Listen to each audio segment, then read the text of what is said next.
चक Nolan एक FedEx system analyst जो पूरी तरह समय का गुलाम है। वह हमेशा घड़ी की सुई के साथ दौड़ता है। उसकी दुनिया का नियम है, we live and die by the clock.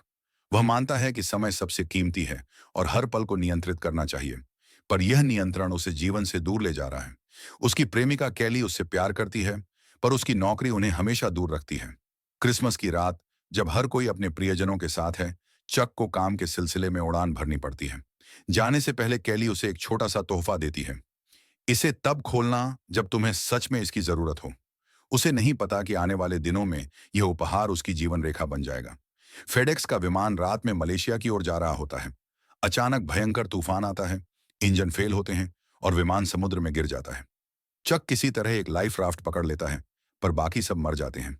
वह लहरों में फेंका जाता है, अंधेरे में संघर्ष करता है और सुबह बेहोश हालत में एक अनजान निर्जन द्वीप पर आ गिरता है।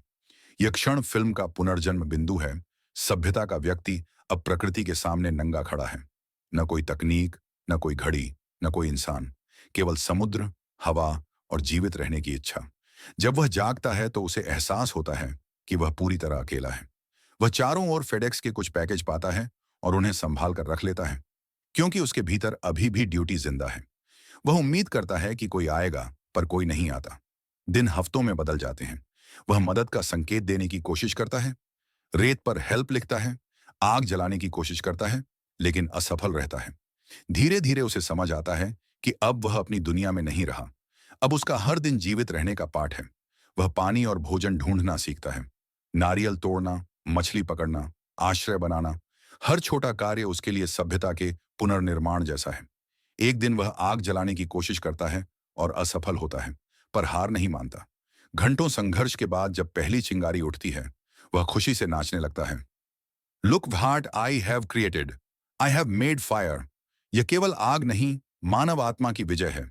यह दृश्य दिखाता है कि इंसान की सबसे बड़ी ताकत उसकी रचनात्मकता है। द्वीप पर चक को एक वॉलीबॉल मिलता है, जिस पर विल्सन लिखा होता है। वह अपने खून से उस पर चेहरा बना देता है और उससे बातें करने लगता है। धीरे धीरे विल्सन उसका दोस्त, साथी, मनोचिकित्सक बन जाता है। वह विल्सन से झगड़ता है, हंसता है, सलाह लेता है। असल में विल्सन चक के मन की आवाज है। वह उसके भीतर के संवाद का माध्यम है। विल्सन यह दर्शाता है कि इंसान सामाजिक प्राणी है। वह किसी से बात किए बिना, किसी को सुनाए बिना टिक नहीं सकता। विल्सन उसे पागलपन से बचाता है। फिल्म 4 साल आगे बढ़ जाती है। अब चक का शरीर पतला, बाल लंबे और चेहरा झुलसा हुआ है। वह अब सभ्य नहीं, बल्कि प्रकृति का हिस्सा बन गया है। वह अब घड़ी नहीं देखता, वह सूरज और चांद से समय मापता है। वह जानता है कि कोई उसे ढूंढ नहीं रहा, अब उसे खुद ही रास्ता बनाना है। वह टूटी वस्तुओं से एक नाव तैयार करता है, विल्सन को साथ बांधता है और एक पार्सल जिस पर 2 पंख बने हैं, उसे खोलने से इनकार करता है। वह उस पार्सल को अपना पवित्र वादा मानता है कि यदि वह कभी लौट पाया तो इसे अपने गंतव्य तक पहुंचाएगा। चक अपनी नाव लेकर समुद्र में निकलता है। तूफान, सूरज, भूख और थकान, हर लहर उसके अस्तित्व को चुनौती देती है। कई दिन गुजर जाते हैं। फिर एक दिन एक त्रासद क्षण आता है। विल्सन नाव से बहकर दूर चला जाता है। चक उसे पकड़ने की कोशिश करता है, पर नहीं पकड़ पाता। वह चिल्लाता है, रोता है, Wilson, I am sorry, I am sorry. वह जानता है कि वह एक गेंद है, लेकिन उसके लिए वह उसका दोस्त था, उसका मनुष्यत्व था। विल्सन का खो जाना मानसिक मुक्ति का प्रतीक है। अब चक अपने भीतर के भय और निर्भरता से मुक्त हो गया है। वह पूरी तरह अकेला है, लेकिन अब यह अकेलापन उसे तोड़ता नहीं, बल्कि परिपक्व बनाता है। कई दिनों बाद एक बड़ा जहाज उसे देख लेता है और बचा लेता है। चक सभ्यता में लौट आता है, पर अब वह पहले वाला इंसान नहीं। उसका शरीर कमजोर है, पर उसकी आंखों में एक गहरी शांति है। वह अब हर चीज को समय या सफलता की दृष्टि से नहीं, बल्कि अनुभव की दृष्टि से देखता है। फेडेक्स कंपनी उसके सम्मान में आयोजन करती है, मीडिया इंटरव्यू लेना चाहती है, पर चक के भीतर अब कोई दिखावा नहीं। वह बस जीवित होने के चमत्कार को महसूस करता है। चक अपनी प्रेमिका कैली से मिलता है। कैली अब शादीशुदा है और एक बेटी की मां है। जब वे मिलते हैं तो दोनों रो पड़ते हैं। कैली कहती है, you are the love of my life. Chuck भी उसे प्यार करता है, लेकिन अब उनके रास्ते अलग हैं।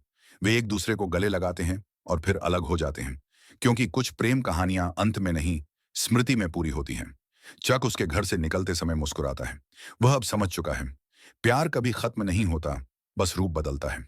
चक वह आखिरी पार्सल लेता है जिस पर 2 पंख बने थे और उसे उसके असली पते पर पहुंचा देता है। वह दरवाजे पर नोट छोड़ता है, this package saved my life. जब वह वहां से लौटने लगता है तो वह एक सड़क के चौराहे पर पहुंचता है। चार दिशाएं, हर दिशा में एक नई संभावना।